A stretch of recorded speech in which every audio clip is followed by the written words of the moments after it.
The emergency shuttle Prometheus 7 cut through the darkness of space like a small silver needle lost in an ocean of black ink.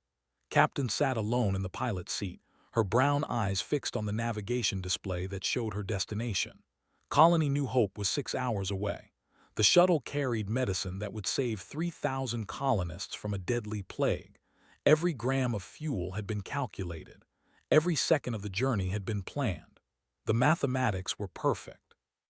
The equations were cold and absolute. Then heard a sound from the cargo hold, a soft cough, a human sound in a place where no human should be. Her heart turned to ice as she left her seat and walked toward the back of the shuttle. She knew what this meant. She had studied the regulations. She understood the physics. A stowaway meant extra weight. Extra weight meant not enough fuel. Not enough fuel meant the shuttle would crash before reaching New Hope. 3,000 people would die from the plague. The cold equations demanded one solution. The stowaway must be thrown into space. Opened the cargo hold door and found a girl. She was perhaps 16 years old, with messy black hair and frightened dark eyes. She wore a worn jacket that was too big for her thin body. She was shaking, not from cold but from fear. "Please," the girl whispered, "please don't be angry. I just wanted to see my brother." Felt something break inside her chest. The regulations were clear. The mathematics were simple, but looking at this child, she could not accept the answer the equations gave her. "What is your name?" asked, keeping her voice gentle. "Maya, my brother David is a doctor on New Hope. He left Earth 5 years ago. I was too young to go with him. Our parents died last year. I have no one else. I just wanted to be with him." The captain closed her eyes. She understood completely. She knew what it meant to lose family. She knew what it meant to be alone in a universe that did not care about human pain. But understanding changed nothing. The fuel calculations did not care about Maya's story. Physics did not negotiate with love. "Maya, I need you to understand something," began, but then she stopped. She would not say it. She would not tell this girl that she had to die. There had to be another way. Humans had not conquered space by accepting impossible situations. They had conquered space by refusing to accept them. Returned to the pilot seat and opened communications with Command Station Orion. Controller James' tired face appeared on the screen. He was an older man with gray hair and the kind of eyes that had seen too many tragedies. "Captain, what is your status?" "I have a stowaway control, a 16-year-old girl. I need options." His face became pale. He knew what the regulations said. Everyone knew. The cold equations had been written in blood over decades of space travel. They existed because space was unforgiving. Every shuttle carried exactly enough fuel for its planned weight, nothing more. The mathematics left no room for mercy. "Captain, you know the protocol. I am sorry. There is no other option." "I refuse to accept that answer, Control. Connect me to engineering."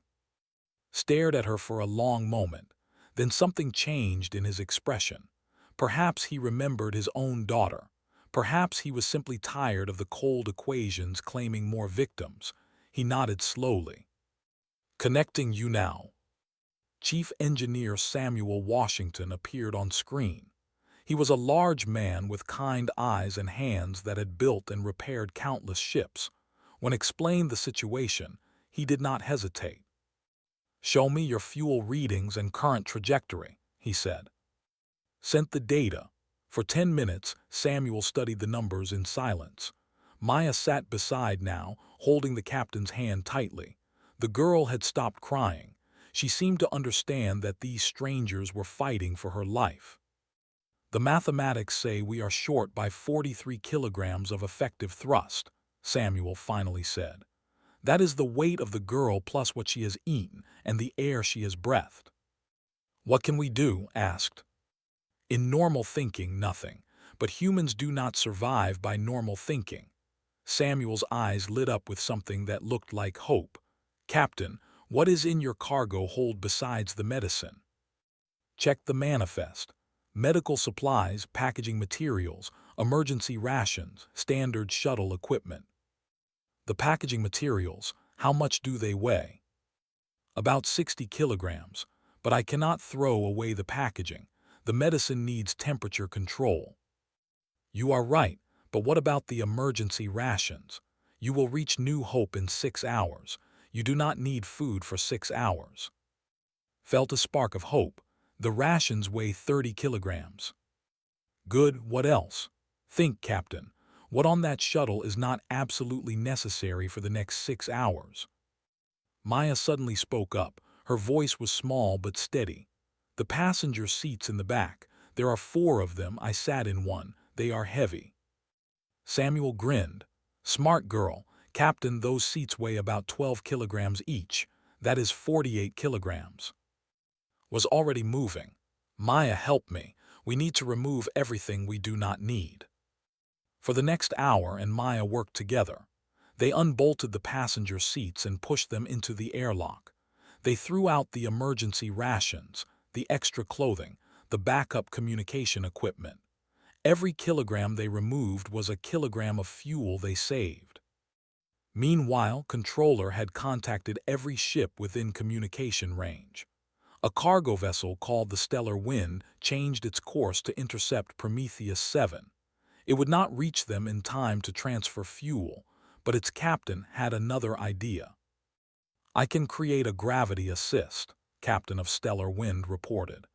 If I position my ship correctly, you can use my gravitational field to gain speed.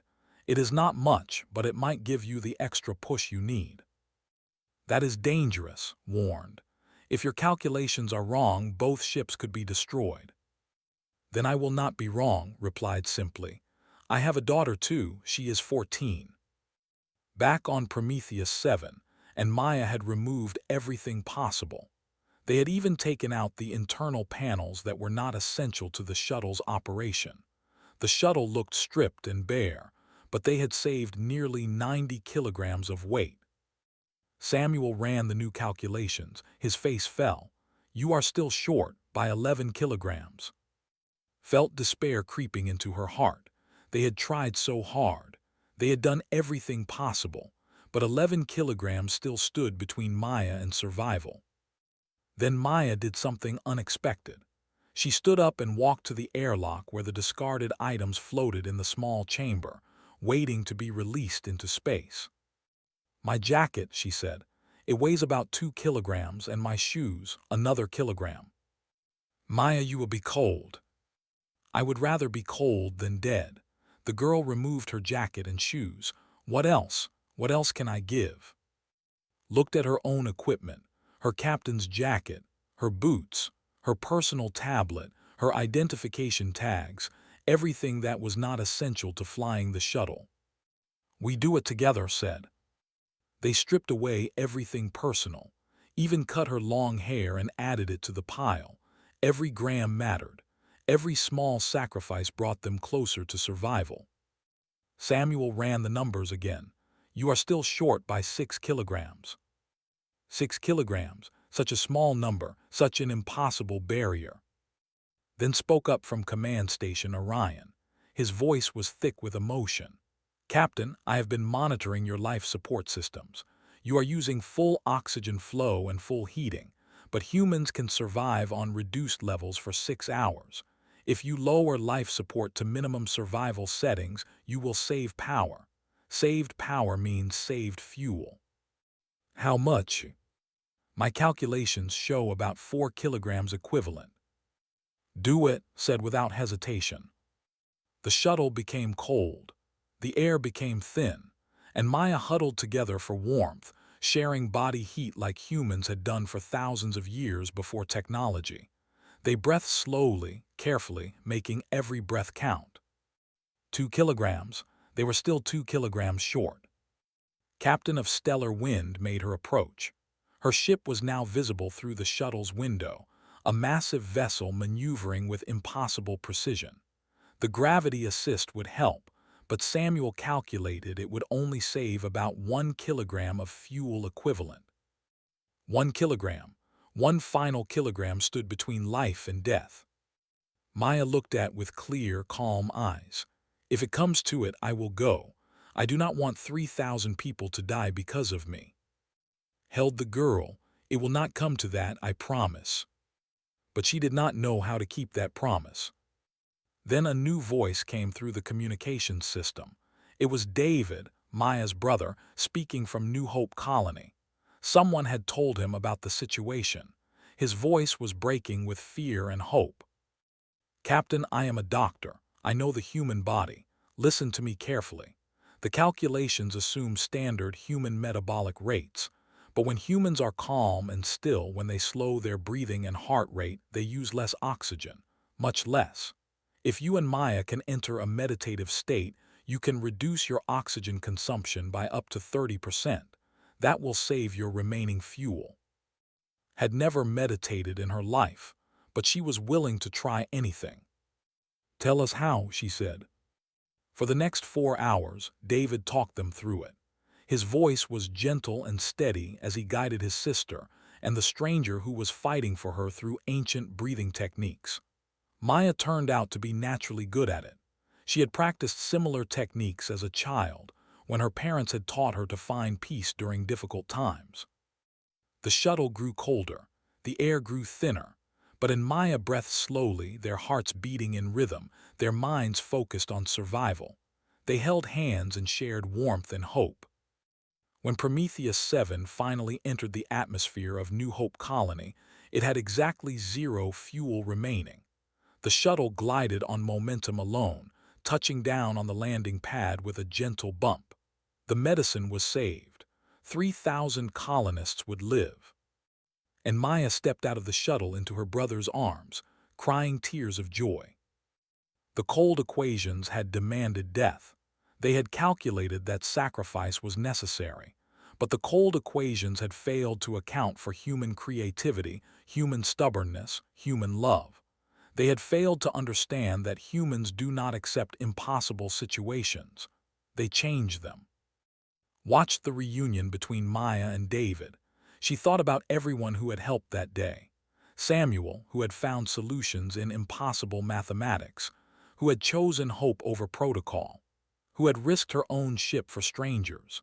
David, who had reached across space to save his sister with nothing but his voice and his knowledge. The universe was vast and cold and indifferent to human life. The equations of physics did not care about love or hope or family, but humans cared. And when humans cared enough, they found ways to rewrite the equations. Maya looked back at and smiled. It was the smile of someone who had been given a second chance at life. Smiled back. She had broken every regulation in the book. She would probably face discipline, but she had also proven something important. The cold equations were only as cold as humans allowed them to be, and the warmth of human spirit would always find a way to burn brighter.